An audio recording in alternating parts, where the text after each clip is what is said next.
할렐루야. 오늘 저희들 역대상 21장 9절에서 30절의 말씀을 가지고 회개와 예배가 희망입니다 라는 제목으로 함께 은혜를 나누겠습니다. 우리가 이 다윗이 하나님 앞에 범죄를 아주 크게 했다라고 이 역대기에서 적고 있는 이 내용은 상당히 이례적인 내용이라고 볼 수 있겠습니다. 왜냐하면 역대기에서는 다윗의 부정적인 이야기들은 거의 언급을 하지 않거든요.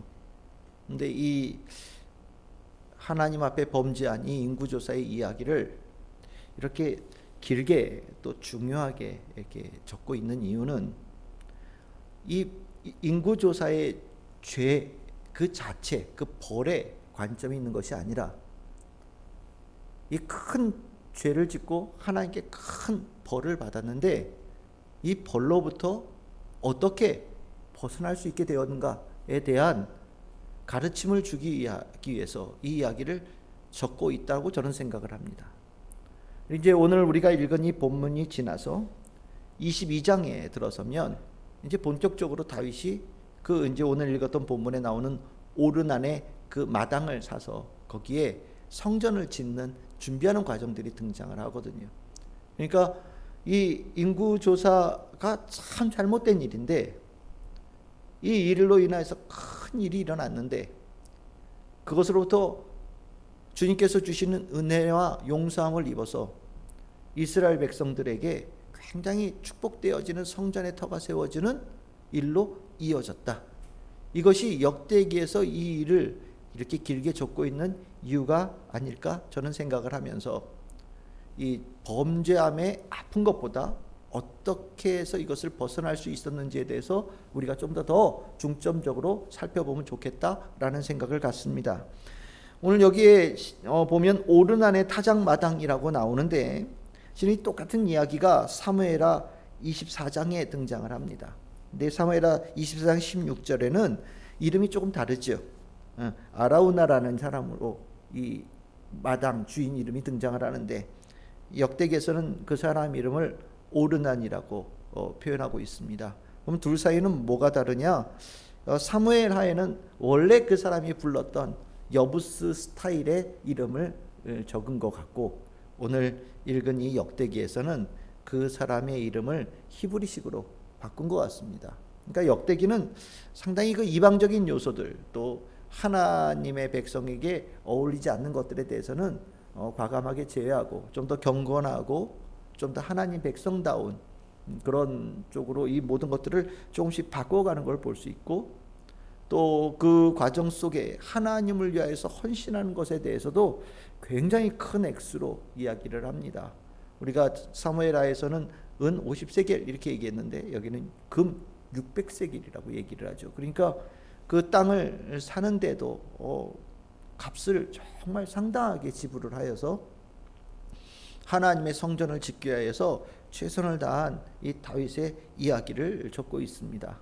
이것 자체가 역대기가 가지고 있는 신학적인 그런 중심성이 거룩함과 성전에 있고 그것을 이룬 다윗과 솔로몬의 그 업적을 이 글을 읽고 있는 이스라엘 백성들이 기억하고 하나님의 예배드리는 백성으로서 굳건하게 설 수 있도록 격려하는 그런 측면에서 역대기를 썼다라는 것을 우리는 알 수 있습니다. 인구조사가 문제가 있었다라는 것은 그 명령을 할 때 요압 장군이 극렬하게 거부하는 것을 통해서 이미 잘못되어졌다는 것은 우리는 알고 있습니다. 그리고 또 이 사단이 이 다윗의 마음을 충동질하여서 인구조사를 하게 했다라는 것도 알고 있지요. 이 하나님의 말씀에 따라가지 않고 사단의 충동질에 유혹당하여서 인구조사를 한 수많은 반대가 있었음에도 불구하고 이 강행한 다윗에게 하나님께서 내리신 벌은 아주 엄격하였습니다. 선지자 갓을 통하여서 하나님께서 셋 중에 하나 선택하라고 얘기를 했죠. 셋은 참 다 쉽지 않은 내용들입니다. 3년의 기근 그리고 석 달 동안 대적에게 쫓겨다니는 것 그리고 전염병으로 3일을 온 땅에 침을 받아서 멸하게 되어지는 것. 이 세 가지를 하나님께서는 갓을 통하여서 선택지를 내놓으셨죠. 여러분들은 이 셋 중에 어떤 걸 선택하실 것 같습니까? 저 같으면 네 번째요 그럴 것 같은데, 셋 다 이게 완전히 정말 말로 표현하지 못할 고통을 이야기하는 거거든요. 3년의 기근, 어디 도망간다고 피할 수 있는 게 아닌 것 같아요. 내가 가는 모든 곳이 기근이 되는 거죠. 그러니까 나는 3년 동안, 만약에 기근을 선택했다면 3년 동안 물 한 방울 없는 시간, 긴 시간을 겪는 거고, 석 달의 대적에게 쫓긴다는 것은 사람뿐만 아니라 모든 존재들이 나의 대적이 되어져서 동물도 그렇고 사람도 그렇고 모든 관계에서 미움받고 쫓겨다니는 석 달을 이야기한다라고 생각할 수 있겠습니다. 그리고 오늘 3일의 전염병, 이 전염병은 하나님께서 몰아치시는, 하나님께 쓰시는 하나의 심판의 도구 같은 거죠. 다윗은 이 세 가지의 선택지를 부여받은 다음에 무엇을 선택해야 될지를 참 고민했습니다. 그리고 나서 이 다윗은 이 세 가지의 선택지에 들어있는 아주 중요한 포인트를 보았어요. 그것은 무엇이냐면 3년, 석 달, 3일 여기에 있지 않다라는 거예요. 무엇을 보았느냐? 3년의 기근은 자연을 통한 고통이고요.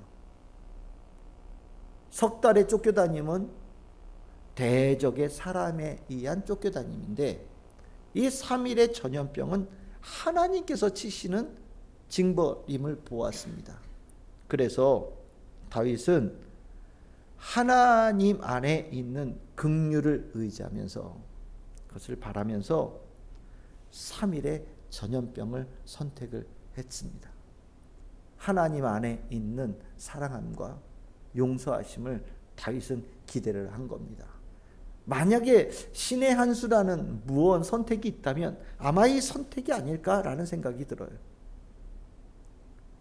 하나님께서 전염병으로 온 땅을 치시기로 하셨는데, 손만 아주 잠깐 지났는데 벌써 7만 명이 죽었다라고 얘기를 합니다. 우리가 유압을 통하여서 인구조사를 한 숫자가 150만 명이 넘잖아요. 훨씬 더 많은 숫자가 있었을 것 같은데 7만이라고 하는 숫자는 정말 어마어마한 숫자입니다. 우리 지금 코로나로 인하여서 나라 전체가 막 흔들흔들하지만 확진자의 숫자가 10,000명이 좀 넘었고요. 그렇죠? 죽은 사람은 100단위입니다. 근데 그것으로도 이렇게 전 사회, 전 국가가 난리인데 순식간에 7만 명이 죽는다라는 것은 정말 감당할 수 없는 고통입니다. 아마 경험해보지 못했던, 그리고 상상하지 않았던 크기의 그 고통이, 아픔이, 징계가 다윗과 이스라엘 백성들에게 내렸던 것 같습니다. 이렇게만 본다면 희망이 없습니다. 3일의 전염병이라고 하는 것이 우리가 생각할 때는 3일 동안 사람들에게 병이 얼마나 옮기겠어? 한 3일만 조심하면 되는 거 아니야? 라고 생각할지 모르겠는데, 하나님께서 전염병을 내리셔서 치실 때 이것은 누가 막을 수 있는 게 아니고 그냥 하나님의 뜻으로 태어났던 목숨, 생명을 하나님께서 그냥 거두어 가시는 것 같은, 멀쩡하던 사람이 쓰러지고 멀쩡하던 사람이 죽은 그런 아주 황망한 일들을 이스라엘 백성들이 경험하게 됐던 것 같아요. 이 3일의 전염병, 우리는 이것을 통하여서 이스라엘 백성들이 경험했던 다른 고통들을 떠올릴 수 있어야 됩니다. 그것은 나라가 멸망하고 예루살렘 성이 무너지고 성전이 무너지고 많은 사람들이 포로지로 끌려가면서 그렇게 많은 사람들이 풍성하게 살던 이 유다 땅이 황무지가 되어지는 것을 경험하는 것. 아마 순식간에 7만 명이 죽어서 많은 사람들이 고통당하는 이 광경 속에 떠올리게 되어지는 이미지가 되지 않을까라는 생각이 듭니다. 하나님의 징계는 모든 것을 앗아가는 것 같은 절망입니다. 남는 게 없어요. 해결할 방법도 없고 벗어날 방법도 없습니다. 그런데 오늘 이 이야기 속에 하나님은 이 징계를 거두셨고요. 이스라엘 백성들에게 새로운 기회를 주셨어요. 그러면 그것이 무엇으로 되어졌느냐? 크게 한 4가지 정도로 볼 수 있겠는데, 첫 번째는 무엇이냐면 죄의 참혹한 결과를 인식한 회개의 모습에서 이 새로운 이 고통으로부터 벗어나서 다시 일어설 수 있는 소망이 일어나기 시작했다는 것을 우리는 기억해야 됩니다. 우리가 주님의 징계로부터 벗어날 수 있는 방법은 오늘 성경 본문엔 2가지를 얘기하는데, 하나는 뭐냐면 회개함이고 하나는 하나님께 예배드림이에요. 그런데 이 회개라는 것이 어떻게 이루어지느냐?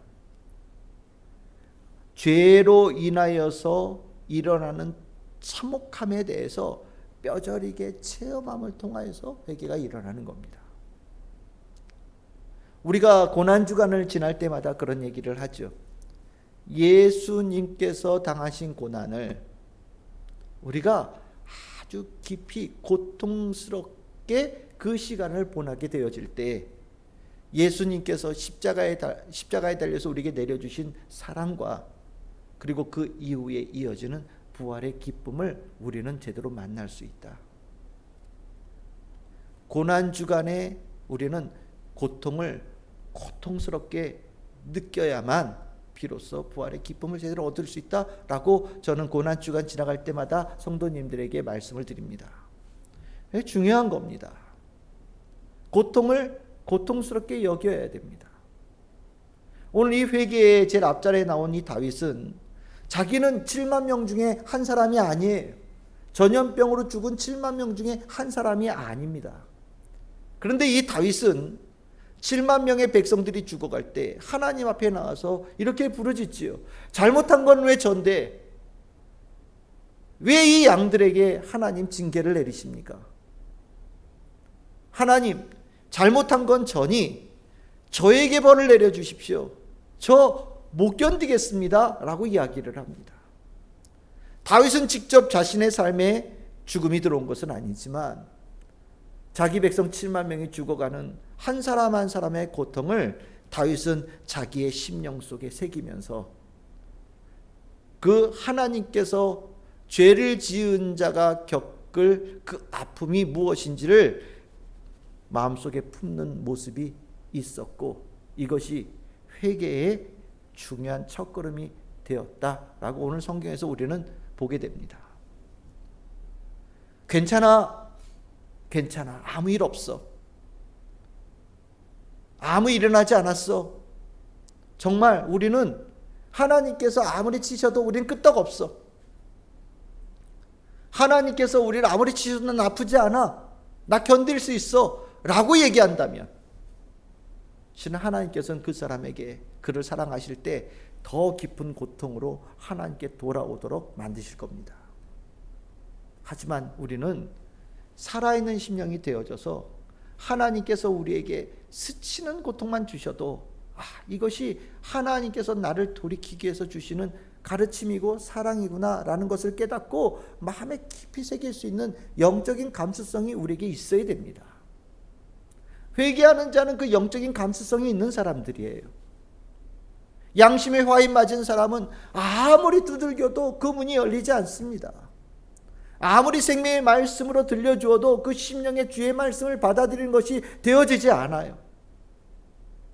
하지만 이 안에 양심이 살아있고 성령께서 함께 하시는 심령이 되어진 자는 자그마한 소리 안에도 하나님의 음성을 듣고, 내가 정말 우연하게 읽은 성경의 말씀을 통하여서도 하나님의 뜻을 깨달아서 깊은 고통 속에 하나님 앞에 나오는 은혜를 입게 되어집니다. 우리의 삶에 고통이 일어날 때 우리는 그 고통을 깊이 인식하고 주님 앞에 나와서 무릎 꿇을 수 있는 용기가 있어야 됩니다. 그것이 회복으로 이어지는 중요한 첫 번째의 길입니다. 두 번째로 이 회개의 두 번째 요소는 무엇이냐면 하나님께서 회개하는 자에게는 반드시 긍휼을 베푸신다라는 분명한 기대 속에 나오는 겁니다. 내가 이것을 통하여서 어떤 결과가 있을지를 알지 못하고 그저 한번 해보는 것으로 끝난다면 그것은 언제나 회개로 나아갈 수가 없지요. 하지만 우리가 하나님 앞에 진심으로 주님 앞에 회개할 때 하나님께서는 반드시 거기에 대해서 사랑으로 안아주시고 용서해 주신다라는 그 확신 속에 주님 앞에 나와 주님을 붙잡는 자가 되어지는 겁니다.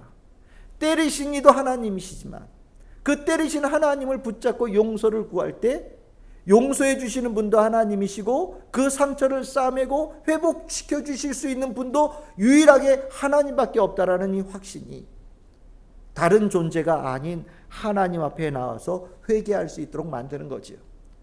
오늘 이 이야기 속에 다윗과 백성들의 장로들이 더불어서 굵은 배를 입고 얼굴을 땅에 대고 엎드리면서 하나님 앞에 용서를 구합니다.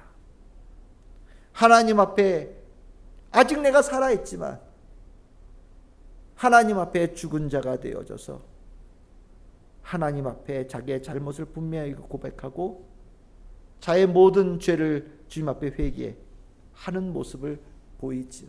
그 모습은 바로 긍휼의 자리가 되어지는 겁니다. 우리는 소망이 있어요.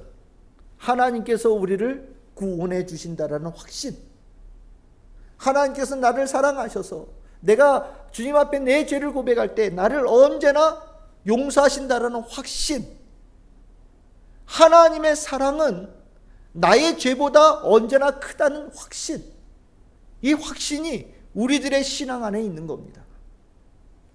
다윗은 3일의 전염병을 선택할 때 이미 그 하나님의 성품에 대한 기대 속에서 그것을 선택했고 그 선택은 회개로 이어질 수 있는 중요한 계기가 되어진 것이지요.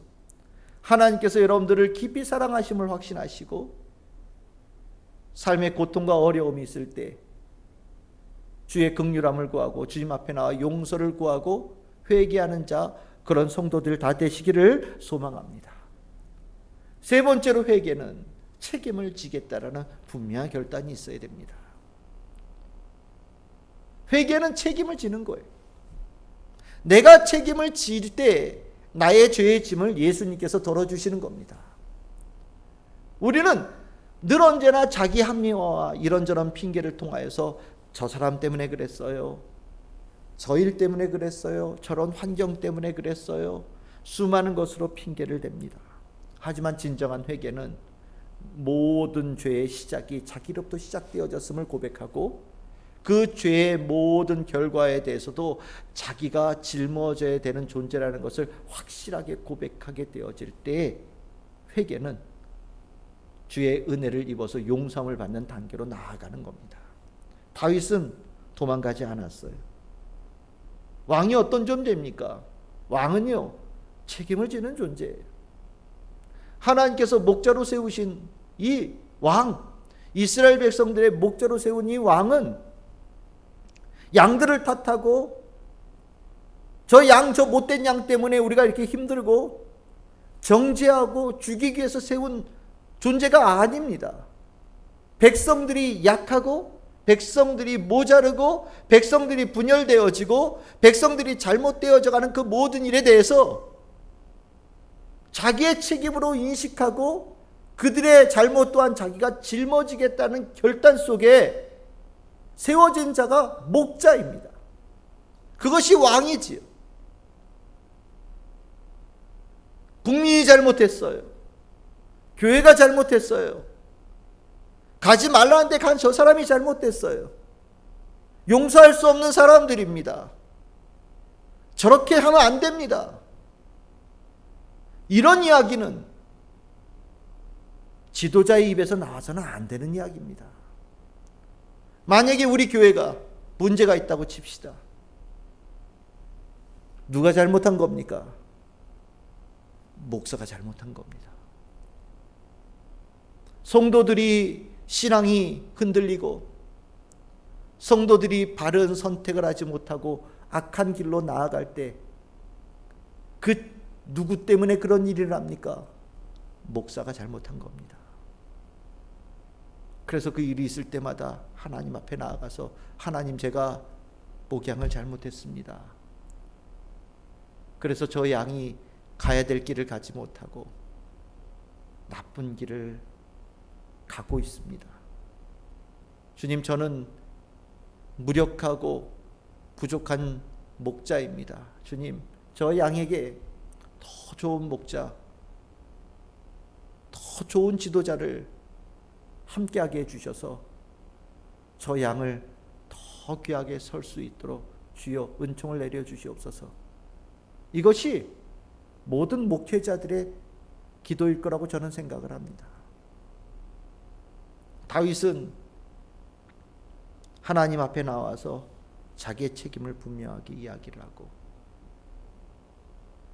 자기의 집안이 하나님 앞에 대신 징계를 받아서 끊어지는 것 또한 기꺼이 받아들이겠다라고 주님 앞에 나아가는 진짜 목자였습니다. 이것이 주님께서 다윗의 진정한 마음을 받으시는 중요한 계기가 된 거지요. 참된 회개는 바로 이런 겁니다. 내가 죄의 참혹함, 그 고통을 깊이 느끼고 그럼에도 불구하고 용서하시는 하나님을 끝까지 붙잡고 이 모든 것의 잘못이 자기에게 있다라는 분명한 책임감을 갖고 주님 앞에 나아갈 때 주님께서는 그 회개를 진정성 있는 회개라고 받아주시면서 회복의 길로 열어가시는 거죠. 그 회복의 길로 열어가시는 중요한 하나의 포인트가 무엇이냐? 바로 하나님께서 천사를 통하여서 오르난의 마당에 다윗을 데려가시고 거기서 예배를 드릴 수 있는 길을 열어주신다라는 겁니다. 회개한 자는 예배로 나옵니다. 그리고 그 예배는 모든 징계가 철회되어지고 하나님께서 다시 죄 없는 하나님의 백성으로서 인정해 주시는 죄가 사하여지는 놀라운 회복의 자리가 되어집니다. 회개하였다면 예배로 나오는 거예요. 내가 잘못했다고 인정하면 주님 앞에 나와서 참되게 주님 앞에 나와서 예배를 드리는 겁니다. 회개로 끝나서는 안 됩니다. 회개는 예배로 이어져야 돼요. 그리고 이제는 그 예배 드리는 자의 모습에서 떠나지 않겠다라는 분명한 결단이 있어야 됩니다. 죄를 지을 때는 예배 드리는 자리로부터 떠나게 되어지는 것이 늘 일어나는 일입니다. 그리고 그 과정 속에 우리는 고통을 당하고 회개하는 자가 되어져서 우리는 다시 있어야 될 그 자리, 원래의 그 자리로 돌아오는 겁니다. 우리가 이렇게 예배를 드리는 것이 어려운 이 상황, 절대로 가벼운 일이 아닙니다. 오늘 이 전염병이 돌아서 수많은 사람들이 죽어간 이야기, 결국 하나님께서 천사에게 칼집에 도로 꽂으라고 명령하신 그 계기는 바로 이 다윗이 주님 앞에 예배드리는 그 일을 통하여서 전염병의 징계가 끝이 났습니다. 이 땅의 크리스찬들이 드리는 이 예배는 과학적으로는 백신이 만들어지고 과학적으로는 치료제가 만들어지고 과학적으로는 사람들 사이에 거리두기가 되어져서 서로 병균이 없는 것이 조금 더 희박해져 갈 때 이 병이 사라질 것이라고 생각을 하지만 우리는 이 모든 일에 대해서 하나님의 주권 속에 이 일이 일어난다는 것을 분명하게 알기에 우리는 과학적인 그런 모든 조치를 떠나서 하나님 앞에 회개의 예배를 드리며 이 모든 징계로부터 벗어나고자 소망할 때 주께서 은혜를 베푸신다는 것을 우리는 분명히 믿고 가장 어렵고 힘들 때 예배 자리로 나오는 크리스찬의 모습을 우리는 가져야 되는 것이고 그것이 우리에게는 그 어떤 것보다 큰 소망과 희망이 되어지는 겁니다. 예배가 병균을 퍼뜨리는 자리가 되어진 것처럼 인식이 되어지고 있고, 결국 많은 성도들이 예배를 제대로 드리지 못하는 상황 속으로 빠져들고 있습니다. 하지만 이것은 오히려 반대가 아닐까라는 생각이 들어요. 좀 더 우리가 방역을 철저히 하고, 좀 더 우리가 철저히 준비하는 가운데 정말 간절한 마음으로 하나님 앞에 나서 회개하고, 우리가 잘못했습니다, 우리의 죄입니다, 하지만 주여 우리에게 긍휼을 내려주시는 분이심을 압니다, 주여 우리를 용서하여 주시고 우리가 주님께 드리는 이 예배를 받아 주시어서 이 우리를 향한 주님의 진노를 거두어 주시옵소서 라고 부르짖는 것이 우리에겐 더욱더 필요한 것이 아닌가라는 생각을 갖습니다. 오늘 이 영상을 통해서 예배드리는 모든 성도님들, 그 자리에 앉아서 예배드리는 여러분들의 모습은 교회에 나와서 드리는 예배보다 더 간절한 마음으로 예배를 드리기를 소망합니다. 그리고 곧 주님께서 우리에게 은혜를 주셔서 예배의 실에 모여서 함께 예배를 드리게 되어지는 때가 올 때에, 그때는 것만 가지고 오는 예배가 아니고 그냥 시간을 보내기 위해서 오는, 습관적으로 오는 예배가 아니라 진심으로 주님께서 주실 새로운 때를 기다리고 새로운 회복을 기다리며 그것을 소망하고 주님께서 주시는 완전한 치료와 회복이 이루어지는 자리가 되어지기를 소망하며 진심으로 나오는 예배가 되어지기를 저는 간절히 부탁드립니다. 역대기를 통하여, 이 역대기를 쓴 이 기자는 다윗의 이 일이 억눌리고 어려움 속에 있는 이스라엘 백성들에게 그 어려움을 해결해가고 오히려 축복으로 이어지는 놀라운 반전이 있는 계기가 바로 이것이다라는 것을 가르쳐주기 위해서 이 글을 썼다고 저는 생각을 합니다. 진정한 회개와 예배, 이 귀한 은총이 이 코로나로 인하여 암울함 속에 살아가는 우리 모든 크리스찬들과 이 땅에 있는 모든 백성들에게 마음에 깊이 새겨지는 참 진리의 가르침으로 깊이 새겨지는 은총이 있기를 주님의 이름으로 축원합니다. 기도하겠습니다.